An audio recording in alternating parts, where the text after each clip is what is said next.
How do you heal your lower diastasis recti? And when I mean heal, most of you are thinking no more lower tummy pooch, no more looking like you're 5 months pregnant, no more lower belly bulging. If that's you, you're in the right place. But the first thing we need to figure out what is the cause of that lower belly pooch.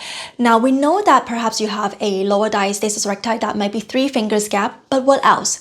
Do you have extra belly fat on top of your tummy? Do you have really loose skin that lost that elasticity due to pregnancy? Do you have bloating issues? Now, bloating issue is something that is dealt with differently than a diastasis recti issue, but it is very common among us mama. When you try to pinch that blow or pinch that stomach, you can't really grab onto it except for some skin and some fat, but other than that, it feels a little bit hard, and that's bloating. If that's you, I would love for you to watch this video to figure out what is the natural remedies to help you with your bloating issues as well as nutrition for diastasis recti. Now, let's say you're working on your bloating issues, you're also working on your nutrition to get rid of that extra stubborn belly fat. What else can you do to help you heal that lower ab separation and strengthen the core? Now, your first instant to this question might be like, Becky, just spell me the words already. Just spell me the exercise I need to do, how many times I need to do a day, how many reps, spell me. I promise I will tell you. Over a few hundred clients I have helped over the last few years one-on-one in my coaching program online, I find that most moms with the lower diastasis recti belly pooch is not about what exercises to target that area. It's actually a postural issues.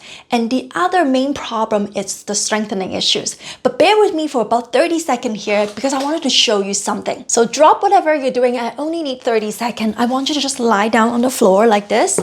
Anywhere. It doesn't have to be a mat or anything like that. Just sleep like a baby, straighten out your leg and let go of any tensions.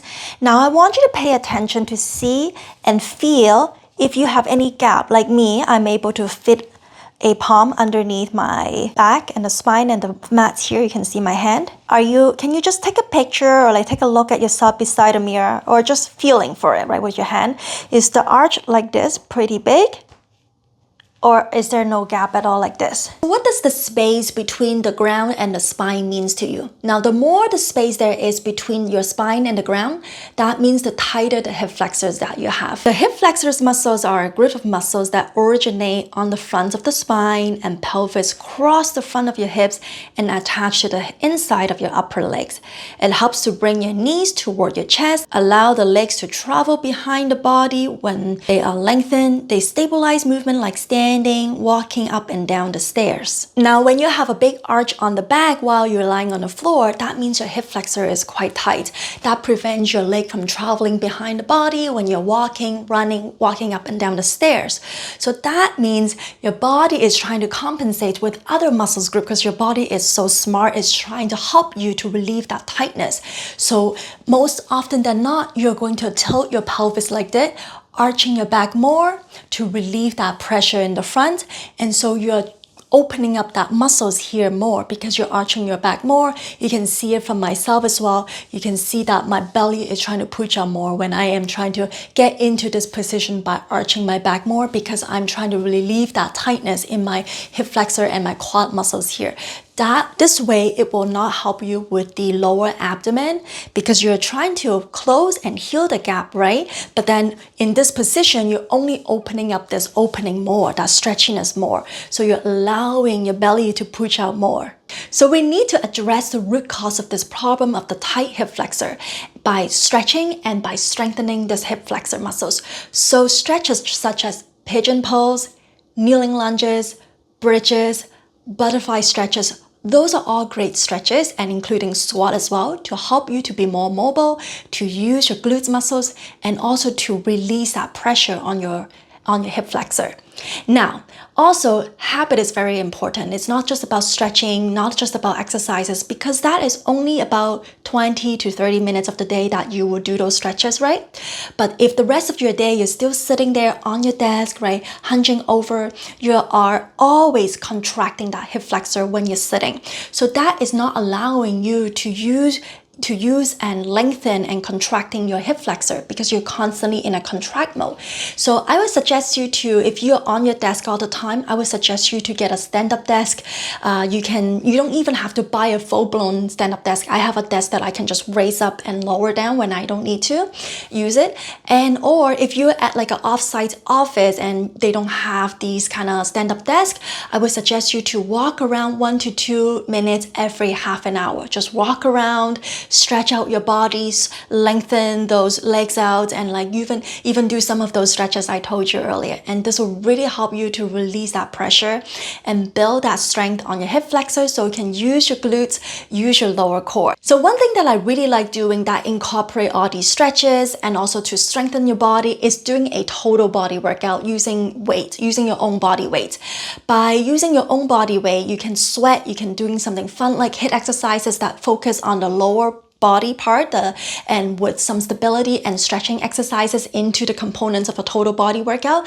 That way you will hit all parts of your lower body. It will help you to get into the positions better. It will also help you to stretch out those muscles, and it's fun. Now, speaking of the lower core, let's address that by strengthening that lower core. How can we strengthen that lower core? Because that is the other part of the problem. Perhaps now you're working on the hip flexor, it's feeling less tight now. What can we do to target that lower core muscle? It's by strengthening it. You need to continuously to challenge and strengthen your lower core in order for it to heal and strengthen. So what are some of the exercises that will help you to do that? Now I wanted to point you to this diagram here. I drew this myself, but you can see that if you have the lower belly pooch, that means the gap down here is wider. Now what influences this lower belly pooch would be the lower body.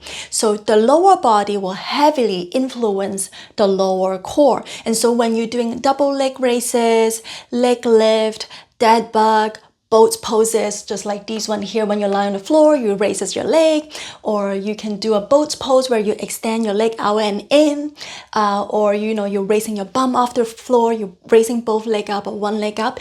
It will heavily influence the lower core. You cannot not use your lower core when you have to use your leg. This is how the way science works. Our body is amazing.